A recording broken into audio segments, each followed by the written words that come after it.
Welcome to the slop farm. Enjoy the video.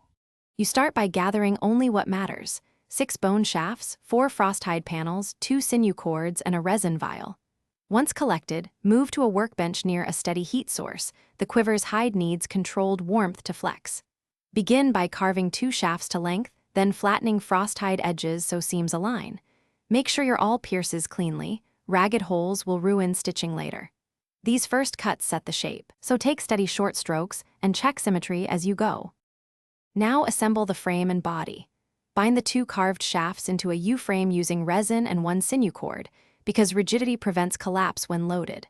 Once bonded, wrap the frost hide snugly around the frame, punch 6 evenly spaced holes and stitch with the remaining sinew, pulling taut but not so tight the hide puckers.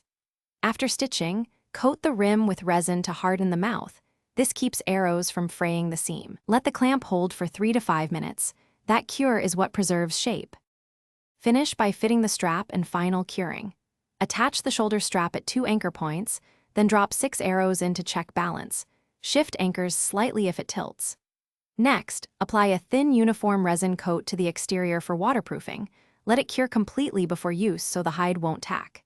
If you notice stitching loosening in the field, stop and retension with fresh sinew, then recoat the seam with resin to lock it. That single troubleshooting move fixes most failures quickly. Thanks for watching. Consider subscribing if we helped you today.